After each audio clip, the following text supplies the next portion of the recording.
Hi, this is Haley, the face of Waco Girl Does. You're listening to Know Waco.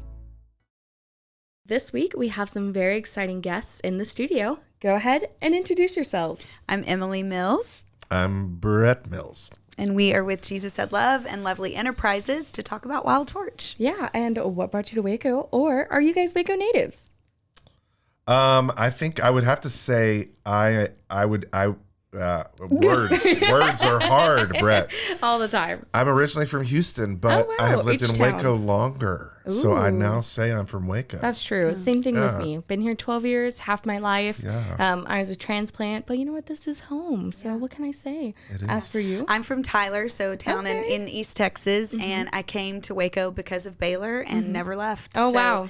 I've lived here longer than I've lived in my hometown, and this feels like my town. Wow, I hear that from quite a few people Yeah. where they came here for Baylor. Have you ever heard of the Waco Suck? Oh, yeah. Big time. So I it think really we does. were around Just- when that We- phrase was It came coined. around, Yes. yeah. And that's very common for most creatives and Yeah. entrepreneurs and people, especially doing things now in Yeah.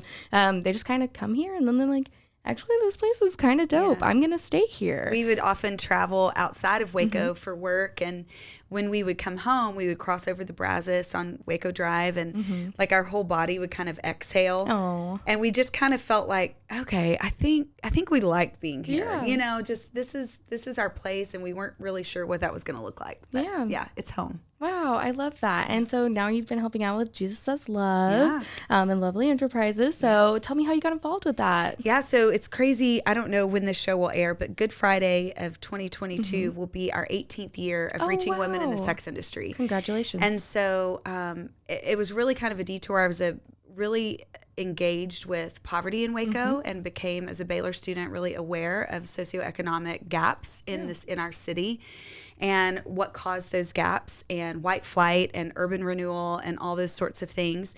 And so as I started learning about women in the sex trade, I just really became curious because the women that I was learning from at the time all had threads of childhood sexual abuse in their past, and that was part of my story.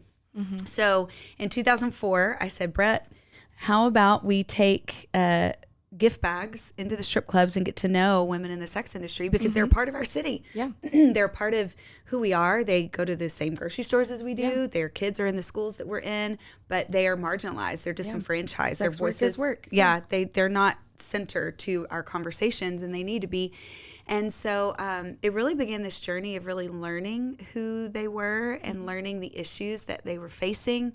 And that's how Jesus Said Love was born. Wow, that's Yeah. fantastic. And subsequently, as we've grown from just a grassroots outreach organization, we recognized at one point we were in 7 Texas cities wow. across the state, but it was just outreach only. There were Yeah. no transformational or programs that we really had other than outreach. So when we were gifted the building at 1500 Columbus in 2014, we gathered together about 30 women who were active in the industry, and we said, what do you want from this space? What do you want us to develop? And they said, we want a way to get jobs. We want a way to keep the jobs we do get, or we want to start our own businesses. Can you help us do one or all of those things? And so that's how Lovely Enterprises was developed. And we shut off all outreaches from around the state and just focused on building these rehabilitative programs in Waco. Yeah, that's fantastic. So what is your mission behind it? The mission behind Jesus Said Love and Lovely Enterprises is to awaken hope and empower change. Empowerment is an inside job. That's nothing that we don't determine. Women and survivors self-determine where they want to go. So statistically, research shows us that 89% want out but don't see another means of survival. So we're not judging that 11% that would say, "Hey, we like being in the sex industry, or we want to be in the." I'm not worried about that. That is what they are choosing. Some of them, 89% though want out. That is a huge statistic. Yeah. We've also learned 50% of women in prostitution are controlled by a third party. That would be considered human trafficking. So we've learned all this stuff from women, from survivors and survivor leaders as we've grown. And so the mission is really to say, what do you need? How can we help close the gaps systemically or individually that are that you are facing in your life. And so we have case management. We still have outreach programs just to build relationships, to get to know. We've got job training and access program. We have livable wage jobs at Lovely, where we create beautiful bath and body products, all survivor made, all survivor paid. And then we have a Stop Demand School, which is for buyers who are arrested for sex, but it's focused on restoration, and they have survivors from our program to talk to the buyers. So it's this beautiful, transformational kind of moment that Brett teaches in an 8-hour course involving public health, human trafficking, and just getting to know what the commercial sex industry really is. Yeah, wow. And so you've been involved with this as well. So what has it been like working together? What has it been like her dragging you into this? Yeah. When your wife says, hey, you want to go to the strip club, it's a weird question at the time. We've always worked together. So we're musicians originally, and we've made music together. And so this kind of came at a time where we were evaluating where we were in our music career, and kind of like we want to do something that's really meaningful and something that kind of puts some feet on the songs that we were singing. And so it made sense. It was a little strange, I'll be honest. Yeah. I didn't know what to expect, but our very first night that we went, I was immediately grabbed by it. I didn't know what to expect. I mean, I went to a strip club one time when I came to Baylor because I was Mr. Perfect in high school, and I'm like, I gotta do something bad. So I went to Too Many's, and It's closed now. Yeah, it was no a longer really exists. interesting experience. So now to be on this side of it was really interesting, and I'll never forget. The owner or the manager came walking out. He was pointing at the door, walking towards me, and I'm like, oh my gosh, what's about to happen here? He's about to beat me up or something. And he was like, what are they doing? And I said, well, we came to bring Easter. You said we could yesterday. He goes, well, I didn't think you would come. And I said, well, why would we have asked if we weren't going to? And he said this, I'll never forget it. He said, well, a couple of months ago, we had a church pull up in the parking lot on their church bus. They got out, they circled the building and held hands and prayed that the demons would go away. Oh, no. And then they got back in their van and they drove off. They didn't ask permission. They didn't ask me what I needed. They didn't say, can we pray for you? They just did that. And then he goes, there's something wrong with that, isn't there? And I said, you're damn right there's something wrong with that. That's not Jesus. Yeah. And then he goes, without missing a beat, he goes, well, I'm a witch. And I said, where's your broomstick? And he was like, I can't get by what you're saying. And so we began this beautiful, me, a pastor with a witch. And that's the beauty of Jesus, is that he makes a way for all of these different people to come together at the table to talk about things that matter. Yeah. So that's where It's we're been an at. interesting journey. I was going to say, Yeah. it sounds like you guys have some amazing stories and have met some amazing people in the community. So how have you seen this develop throughout the year? So I know you said 2004 and then 2014. So really, how have you guys been developing, and what would you like to see? Yeah, it's been a slow burn, and I would say in the past 5 years we've really seen a shift in kind of the consciousness of Waco to see women and men engaged in this issue in a human way. Yeah. Whereas at first it felt like there was so much bias and stigma surrounding the sex industry that even though we are faith oriented as individually and an organization, that it was like we couldn't even talk about what we were doing in the places that we were at. I mean, churches wouldn't let us talk about it, and it's been interesting because we've found out some of Waco's history, that there was a minister originally at the turn of the century who was working with women in prostitution and was kicked out of his church. Oh my and he goodness. was run out of town. Wow. For associating with women. That's crazy. It is. We'll talk all about that at Wild Torch because we are going to go back into Waco's history, and we're going to see some of the same stigmas that still exist.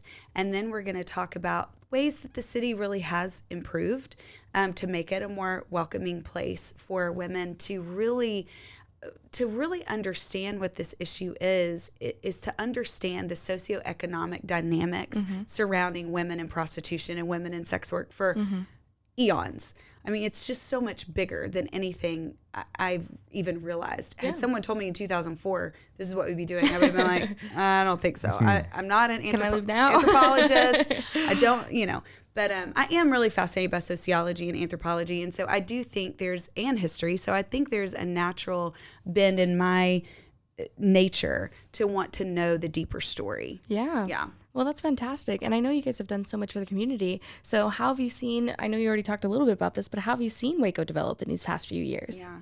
Oh gosh. Yeah. Specifically concerning, you could talk about banking, you could talk about lending. Well, you could specifically talk for about- what you guys are focused on. Well, yeah, that's what I mean. Yeah, I'm trying to think. I keep going back to Chili's for some reason. Chili's was the only restaurant here. Like, Yeah. I remember when Ninfa's came here, and the warehouses were just, blown out or whatever. I think specifically related to what we do, we've seen banking and lending practices help with our entrepreneurial women. So we have a great relationship with banks who would say, yes, we're willing to risk and provide microloans for women who have poor credit, who have been engaged with the sex industry for years, but now they want to start their own, food truck, or they've exited for eons. They can't find a livable wage. And so banking has been one way that I've seen Waco improve. Wow, interesting. No one's even brought that dynamic up before. 100%. So interesting to think the depth of institutions being able to adapt and change. All of sex work, I would say majority, it's a both and. There's individual lineage that comes into play and individual trauma. For instance, childhood sexual abuse. Often you do find this in a lineage. You do find, because most people are abused by someone they know really well or a family member. And so sometimes even familial structures groom you to become ripe and ready for exploitation and a predator. So that's something I know individually in my own story, in my own life. What I didn't understand was that the issue of the commercial sex trade is one that is an economic issue. This is about race. This is about money. This is about power. And all of those things make a mix for vulnerability. So anywhere you've got vulnerability, you've got an exploiter, you've got a trafficker, you've got someone ready to make money. And so people have called it the oldest profession in the world. I have a survivor leader who's taught me for years, and she said it's the oldest oppression in the world. Because if 89% really want out, then what is that saying about our systems that aren't allowing them a way out? Yeah. Yeah. And why do you think this is so critical for Waco specifically, in the Waco area? Oh man. Well, I think what a lot of people don't realize is that commercial sex is here, human trafficking is here, and those are it's the second largest criminal industry in the world, right behind drugs and right before guns. And I submit they all go together, right? Where you have each, you have each. And I think people think that only happens in the big cities. I think they think, well, that doesn't happen here. They're not bringing people up from Mexico here to Waco, Texas. Surely not. And the truth is they are. And there are people being trafficked through strip clubs here. We had 3 when we first started. Now we have 1 left. But it doesn't mean it doesn't It doesn't mean it exist. goes away Right. either. Like, let's suppose the 3rd one shuts down. Yeah. That doesn't mean the commercial sex industry ends. It just goes underground. Just goes through different mediums. And so what is really cool about Waco is that we have probably the most informed law enforcement community on these issues of anywhere else in the nation. Yeah. And that's really important. And why is it important? Because most women in prostitution in Waco Good catch, babe. are not going to be arrested. Buyers of prostitutes will be arrested because they understand the issue of commercial sex is a man's issue. It's a demand issue. And so we have to go after demand if we really want to make a difference. Yeah. And so what happens is when they find women in the industry, they'll direct them to organizations like ours or Unbound, our partner organization, and we can get them the help that they want or that they need or that they're ready to, when they're ready to change their life. Yeah, and we've had Unbound come on here and many other programs that are doing what is needed here in our community, especially for, we are right in between Austin and Dallas. Sure. And what do they say? Right on I-35 is Yeah. one of the highest area for human trafficking. Right. And you can drive down 35 now and even see signs like quit human trafficking. And so it's really interesting to see how it's a centralized location right here in Waco and how we need this in our The community. United States has more strip clubs than anywhere else in the world, over 4,000. California has the most. Texas has the next. We have over 460 strip clubs. Oh, wow. Over 3/4 of those are in cities along I-35. Yep. That'll do it. Yeah. And so I think the other reason that we have recognized, the reason why we're here and the reason why Waco is really important in this fight is because we're actually standing on a really ripe ground of history. So I guess about 7 years ago, I learned of Waco's legal red light district called the Reservation. Yeah. So it was an area of town at the turn of the century that licensed legal prostitutes, women in prostitution. We're catching ourselves, right? Because they are not prostitutes. Women in They are prostitution. women in prostitution. So at the turn of the century, this was legal, and the city benefited. So like our roads, our bridges, all the infrastructure was being built off the backs of the sex trade. Yep. And we now, because it was licensed, we know their health records. We know how they died. We know what diseases they were infected with. We know who was buying at the time, judges, deacons, lawyers, the same that are today, right? But what's really fascinating is that Waco at that time, at the turn of the century, was kind of this epicenter for economic boom. So you had like the 6-shooter junction, you had the Reservation, then you had religious, like uppity First Baptist Church, Baylor. Those faith institutions were all swimming around in the same pool together. Oh, wow. That's fantastic. Okay. And then, Yeah, we'll take a break. and now it's time for a commercial break. But on that notation, you've taken something that is so deep rooted in our history and turned it into such a great advocacy network and made it a network for the people that actually need it here in our community. And you guys have almost made it into something positive and, you know, are changing that narrative here in our community. And now you guys are doing fundraising events and getting out in our community. So do you want to talk more about that? Yes, I would love to. Wild Torch. And I just want to say, take off the word almost. You are. It is positive. It is positive. It is positive because we are, number one, we're seeing men realize the harms that they've done when they've bought sex. So we've had over 200 men go through our program. Wow. We're seeing women who would self-identify as previously, I was just a crack whore, and now I'm a business owner. Yeah. I'm an entrepreneur. That shouldn't be the way. If you just looked at it on the average, Yeah. that shouldn't be the case. But to look at it's not us. For us, it's just we're going to make a space for you to win, Right. Yeah. and we're going to try to just put some boundaries on you so you don't fall off the wagon. And if you fall off the wagon, we'll help you We're get still back here on. for it. Yeah. And so we're seeing businesses launched. We're seeing we now employ survivors at Jesus Said Love, and it's just I never would have when she said, "Do you want to go to the strip club?" I never would have thought we would have been in this place. So I have to say, it's not almost positive. It is damn positive. Yes. Yes. So I think the exciting thing about Wild Torch, which is May the 6th, our fundraising experience. So when our board said you got to have a fundraiser, you got to do a gala, the problem with trying to do fundraisers when you're working with an exploited population, right, is you don't want to further exploit. Yeah. And so to us, it always seemed Like you're piggybacking on and their experience. Yes. And we didn't want to do that. So we really hesitated for a long while until I was like, wait a minute, we're creatives, we're musicians. We love using the visual and performing arts. We can create an experience that tells a bigger story and that uses the visual and performing arts to express individuals. And when individuals do share, they share about our programs. You know, they share about what they've been through and what they've learned through our programs. We're not re-traumatizing them by telling their whole life story and going into the trauma. So this year's Wild Torch is really exciting because for the first time, we are going back to the reservation. We are going to go back in time to 1889 when the reservation was here. And we're going to learn about Molly Adams. We're going to learn about who was our, most notorious, infamous madam. Ooh. She was one of the wealthiest women in Waco. Oh, wow. Because she was a body house owner.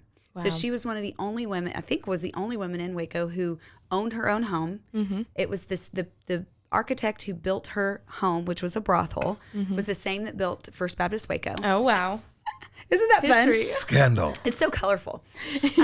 She had this red velvet parlor, we've learned, and we've got one portrait of her, and that's about it. But several people knew who Molly was because she lived here, even though the reservation was shut down in 1916.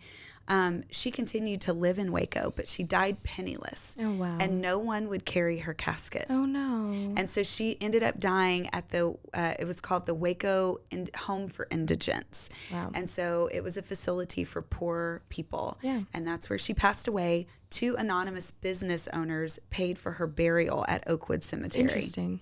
So I live right next to Oakwood Cemetery. there you go. You're going to have to go find Molly Adams' graveyard. I could There you do go. I'll do a grave etching. You Walk there at should. night. Ooh. Yes. It's literally, there's a park in my house right there. Yeah. Well, Molly is buried there along with her sister, who she also turned out in the brothel, and she's also married by her mother. Molly herself was what we would consider today a trafficking victim. So Wow. she was a child in prostitution, which would be considered a trafficking victim now. But what you see is that there weren't many opportunities for women back then. And so she was just doing what she knew. She was doing what she could. And when it became illegal, she continued to take in women.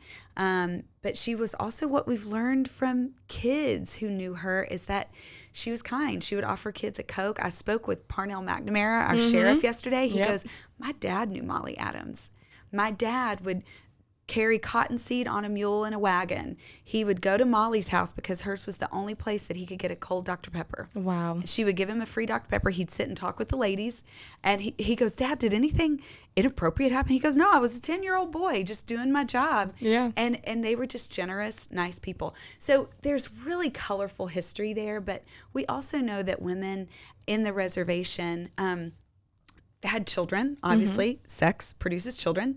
And so many of them had children who then were denied public education in Wow. Waco.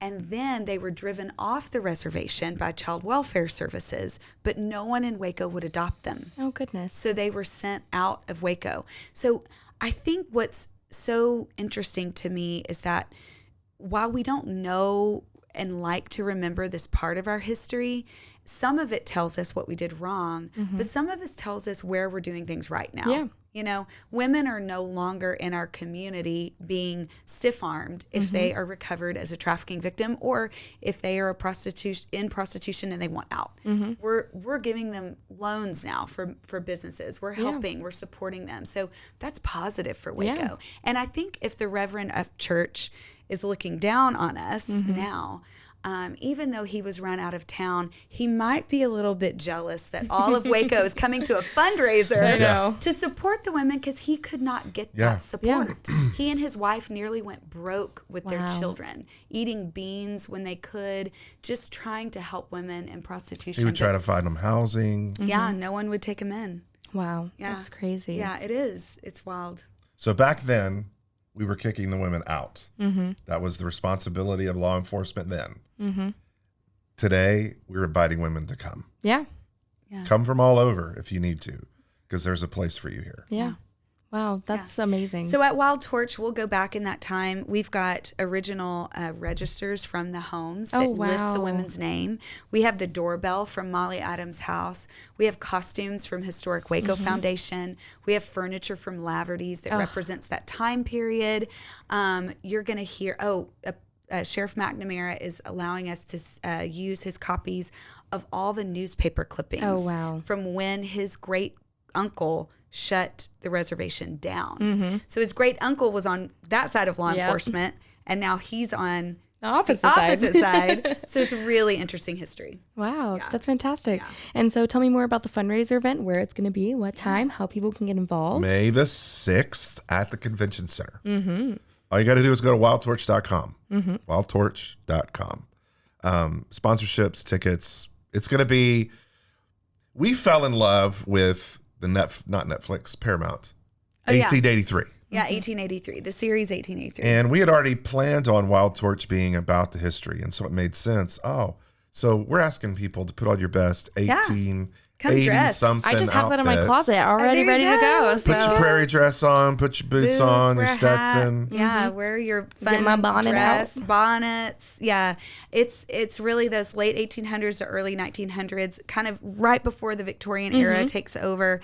Again, you've got this 6-shooter junction, Wild West, with this crazy, Culture and faith. culture and faith and prostitution all happening in Waco. And the convention center sits on the grounds of the reservation. Wow. So we're going to talk about that night. And of course, do some land acknowledgments, talk Yeah, about all of absolutely. the stuff that's happened here in Waco. That's and right. again, our history is so rich here that it's amazing to see these establishments acknowledging that That's right. and being able to look back again on the history and realizing how far we've come. We're raising funds that night to pay for livable wage jobs through Lovely for survivors. So everything raised that night will go to job training and actual jobs where women get a paycheck. Wow. That is Yeah. fantastic. Yeah, we're excited. Silent Auction will be performing along with the Union Yay. Revival and the Purple Holes, which is a bluegrass band.